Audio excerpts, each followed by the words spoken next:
Friends, મેં તમારી સાથે રિસેન્ટલી હમણાં રોટલી નાચોસની રેસીપી શેર કરી હતી. તો આજે હું ફરીથી વધેલી રોટલીનો નવો નાસ્તો લઈને આવી છું, જેનું નામ છે રોટલી ચાઇનીઝ ભેલ.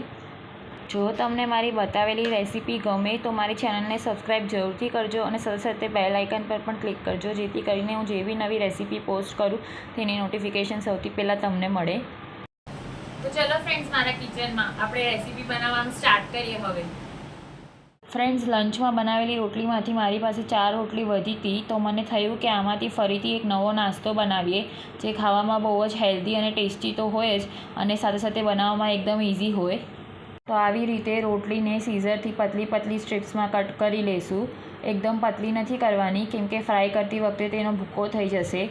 અને બને ત્યાં સુધી રોટલીને સીઝરથી જ કટ કરવી. નાઇફથી પણ કટ કરી શકાય, પણ જો રોટલી વધારે પડતી સોફ્ટ હશે તો તેનો ભૂકો થઈ જશે. ચારેય રોટલી કટ થઈને રેડી છે. હવે આપણે ગેસની મીડિયમ ફ્લેમ પર તેને ફ્રાય કરશું. આપણે રોટલીને 2 બેચમાં ફ્રાય કરશું. એક બેચને ફ્રાય કરતાં 2 થી 3 મિનિટ જેટલો સમય લાગે છે. એક બેચ ફ્રાય થઈને રેડી છે. આવી જ રીતે બીજો બેચ પણ ફ્રાય કરી લઈશું. તમે જોઈ શકો છો આપણી બધી જ રોટલી ફ્રાય થઈને રેડી છે. હું તમને દેખાડું છું કે તે કેટલી ક્રિસ્પી બની છે તે. તમે અવાજ સાંભળી શકો છો. હવે ફ્રાય કરેલી રોટલીને સાઈડમાં મૂકી દઈશું અને ચાઇનીઝ ભેલ માટે વેજીટેબલ્સ ચોપ કરી લઈશું. જેની માટે મેં સૌથી પહેલાં અહીંયા કોબી લીધી છે. કોબીને આવી રીતે લાંબી અને પતલી કટ કરી લઈશું. કોબી ચોપ થઈ ગઈ છે, તો હવે આપણે તેને પ્લેટમાં લઈ લઈશું. હવે આપણે 3 કલરના અહીંયા કેપ્સિકમ લીધા છે, રેડ, યલો અને ગ્રીન. તેને પણ આવી રીતે પતલા અને લાંબા જુલિયન્સમાં કટ કરી લઈશું. તમે વેજીટેબલ્સ પોતાની ચોઈસના લઈ શકો છો, જેમ કે ફણસી, sweet corn, baby corn. Capsicum પણ ચોપ થઈને રેડી છે, તો હવે તેને પણ આપણે પ્લેટમાં લઈ લઈશું. વેજીટેબલ ચોપ થઈને રેડી છે, તો હવે આપણે એક કઢાઈમાં તેલ ગરમ કરવા માટે મૂકશું. તેલ ગરમ થાય ત્યારબાદ તેમાં વેજીટેબલ એડ કરી દઈશું.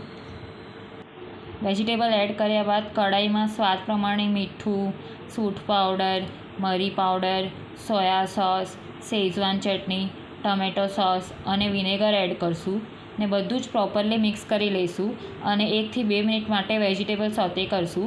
એક વાતનું ખાસ ધ્યાન રાખવું કે વેજીટેબલ જરાય પણ ઓવરકુક નથી કરવાના, ક્રન્ચી રાખવાના છે. જો તે ઓવરકુક થઈ જશે તો તે ટેસ્ટ સારો નહીં આવે, માટે ફક્ત 1 થી 2 મિનિટ માટે જ વેજીટેબલને સોતે કરવું.